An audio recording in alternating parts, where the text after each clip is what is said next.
अयोध्या नगरी में सूर्य कुंड प्रांगण में आपका स्वागत करती हूँ। आप सब उपस्थित लोगों को मैं सूर्य कुंड की महिमा सुनाती हूँ।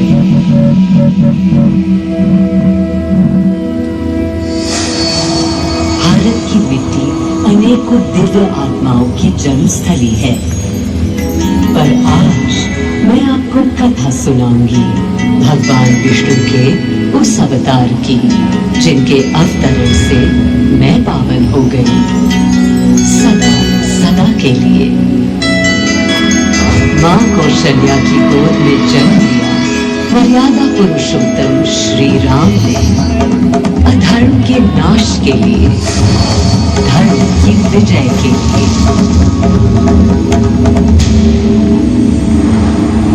किंतु उन्हें अयोध्या त्याग 14 वर्ष के वनवास पर जाना पड़ा। पुनः वो घड़ी आई जब सीता माता के साथ उनका पुनः आगमन अयोध्या में हुआ। हर्ष था चहुओर और उल्लास था हर दिशा में।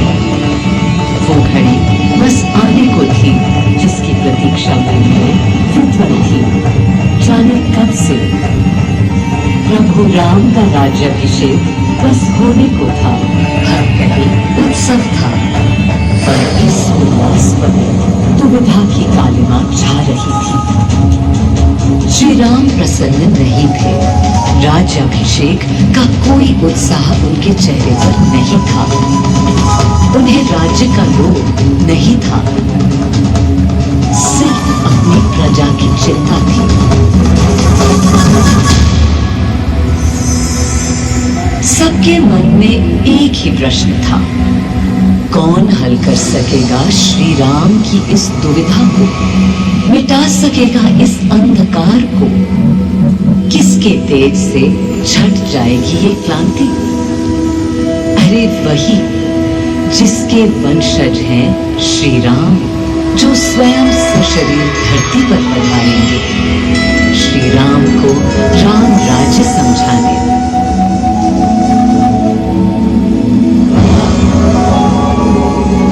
ये गाथा उस शक्ति पुंज की है जो पृथ्वी पर जीवन और सृष्टि का केंद्र था, है और रहेगा। वो अखंड शक्ति स्रोत जो दिशा दिखाता है सब अनवरत, जिसने श्री राम का मार्ग प्रशस्त किया, आदि नारायण सूर्यदेव। अयोध्या वासियों को भी प्रभु श्री राम की इस दुविधा का आभास होने लगा था। देखा क्या? तुमने देखा क्या? कितने सकुचाई से श्री रघुवीर थे। पद की प्रसन्नता या दर्प निरप होने का ललक या उमंग कोई कुछ भी तो दिखी नहीं। मुकुट सामने रख कितने अधीर थे। वे तो थे अधीर थे, हाँ थोड़े गंभीर थे। सौम्य मुखमंडल पर निर्बलों की पीड़ा थी, दीन दीन असहाय वंचितों का दर्द था। उनके लिए मुकुट अथवा राज सिंहासन वैभव का लोभ नहीं। अब कैसे सुखी दिखे जब तक सुखी सारे लोग नहीं। तब दिशा निर्देशन के लिए श्री राम ने स्वयं सूर्यदेव का स्मरण किया। श्री राम सूर्यदेव का आवाहन करने लगे। क्लांत मन से उन्होंने अपने पितामह को याद किया। मन असमंजस में था उनका। कर्तव्य की सही दिशा उन्हें सूझ नहीं रही थी। क्या उचित है प्रजा के लिए, उनके लिए, वंश के लिए, धर्म के लिए, शांति के लिए? इसी परामर्श के लिए अंतर्मन से उन्होंने सूर्यदेव को पुकारा।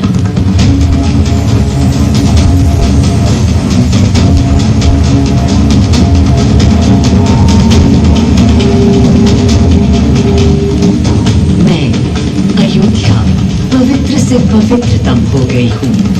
आज स्वयं श्री राम ध्यान रखें, मर्यादा पुरुषोत्तम आवाहन कर रहे हैं। उन सकारात्मक शक्तियों का संचार कर रहे हैं जो उन्हें, मुझे और मेरे यानी अयोध्या के हर निवासी को अनंत काल तक सही दिशा दिखाएंगी। संभव है स्वयं सूर्यदेव सशरीर पधारे अयोध्या की धरा पर।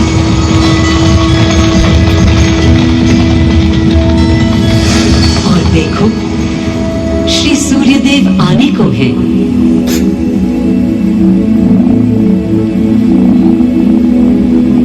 उनकी पहली किरण के स्पर्श से कलियां एक एक कर खिलने लगी।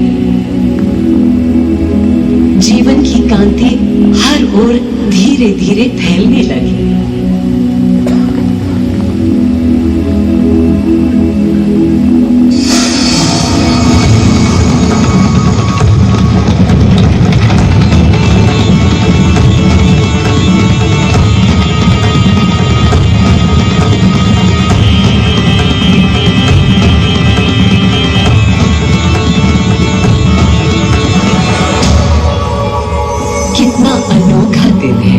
स्वयं सशरीर अपने अलौकिक स्वरूप में पधारे हैं श्री सूर्यदेव नारायण, और उनके अधीर मन के संशय मिटाने को।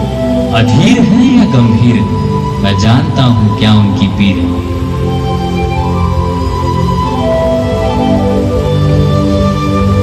मां कौशल्या को प्रणाम।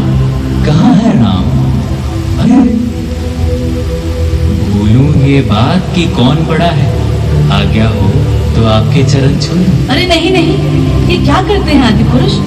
ऐसा अनुग्रह सर्वथा अनुचित है। राम वंशज हैं आपके, क्यों पाप का भागीदारी बनाते हैं पितामह? पितामह होंगे हम ब्रह्मलोक, अब धरती पर जनलोक में आ गए हैं।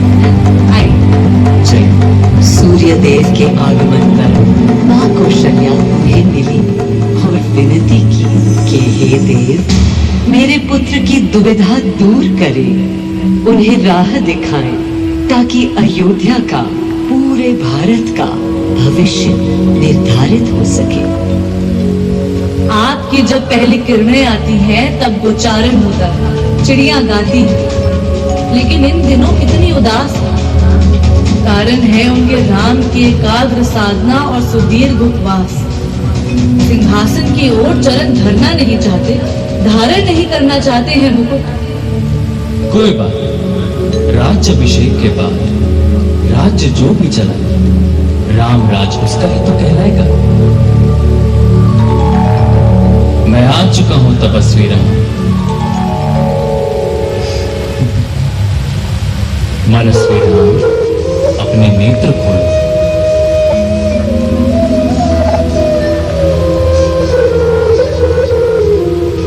प्रणाम पितामह, प्रणाम। प्रणाम मेरे राम, प्रणाम। पितामह, राम राज्य क्या है? राम स्वयं पूछ रहे हैं कि राम राज्य क्या है। पुनर्ता नया प्रश्न है। अभी तो आप कह रहे थे जो भी मैं चलाएगा। कह रहा था कि राम राज में राम के लिए भी विधान होंगे। आदिदेव, कुछ अनुमान तो मुझे है, लेकिन अब आप बताइए क्या विधान है?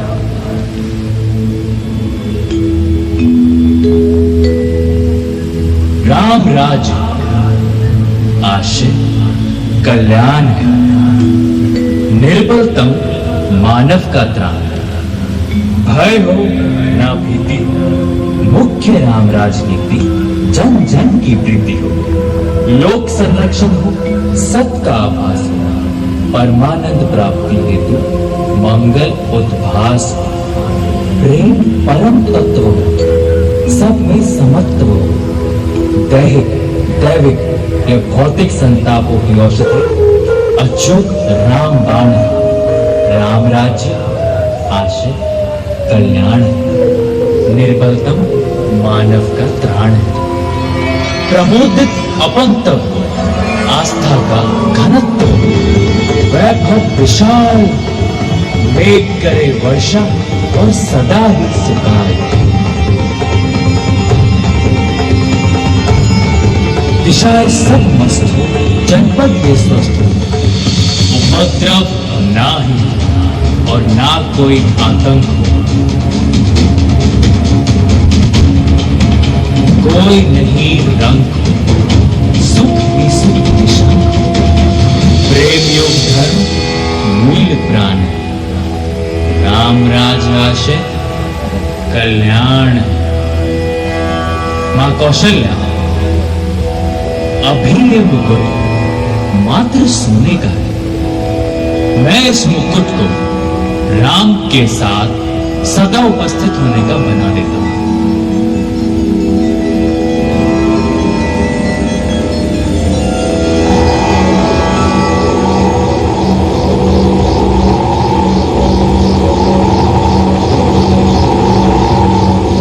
स्वयं सूर्यदेव ने मेरी यानी अयोध्या की धरती पर श्री राम को राम राज्य का वर्णन सुनाया, उसका आधार रखा और उनके मुकुट को अपनी रश्मियों से आशीर्वाद दिया। श्री राम के नेतृत्व में हर ओर खुशहाली, प्रेम, शांति और संयम फैला। हर ओर रोशनी, प्रकाश और जीवन का संगीत गूंजने लगा। राम राज्य का पथ दर्शाकर चल दिए सूर्यदेव पुनः अपने लोक, ताकि अनंत काल तक अयोध्या ही नहीं पूरा विश्व उस शक्ति का संचार अनुभव कर सके। हर दिशा खिल उठी श्री राम के राम राज्य से। सूर्यदेव के स्पर्श से पावन हुई मेरी धरती, पर जहां उनका रथ रुका था वहां स्वयं यह कुंड बन गया। समय बदला, मेरा और इस कुंड का स्वरूप भी बदलता गया। स्कंद पुराण के अनुसार यह स्थल घोषार्क तीर्थ के नाम से भी जाना जाता है। जब प्रतापी राजा घोष यहाँ आए और उन्होंने ऋषियों को यहाँ स्नान करते देखा तो स्वयं भी किया, जिसके बाद उनका शरीर दिव्य, निरोगी और अलौकिक हो गया। और इसी कुंड के जल से उनकी काया भी कांतिमय हो गई। यहाँ की गई उनकी घोर तपस्या का तेज आज भी अनुभव किया जा सकता है। दिन बीते, साल बीते और फिर अनेकों सदियों के बाद राजा दर्शन से यहाँ आए। यही तपस्या करने के बाद उन्होंने यहाँ सूर्य मंदिर, कुंड और चारों ओर घाट का निर्माण कराया, जिससे यहाँ की प्रजा भी इस अलौकिक कुंड का लाभ उठा सके। सूर्यदेव के महात्म्य से मैं अयोध्या और तेजमय हो गई, और इसका प्रमाण इस सूर्य कुंड और समीप स्थित गरिमा में सूर्य मंदिर से स्थापित हो जाता है।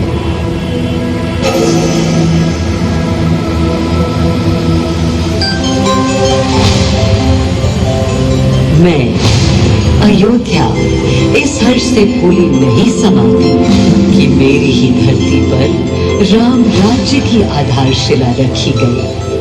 आज भी अयोध्या एकता, आस्था और शांति के लिए उदाहरण बनी हुई है।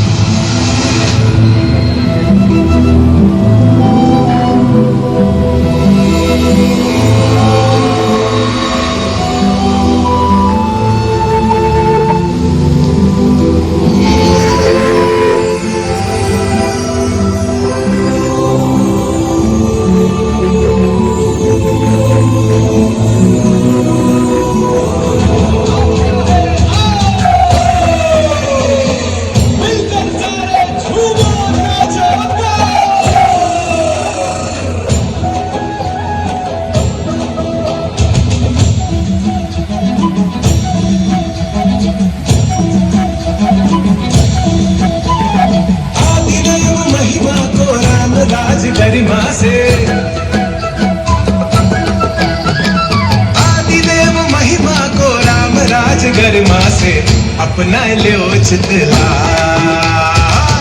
अपना लियो चितला। देव महिमा को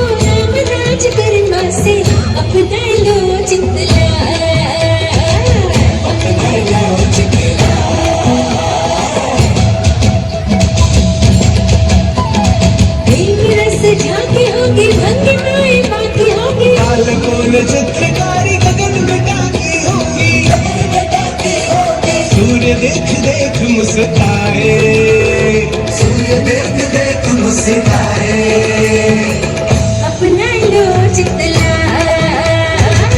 अपना लो जितला। आदिदेव महिमा को राम राज गरिमा से अपना लो जितला।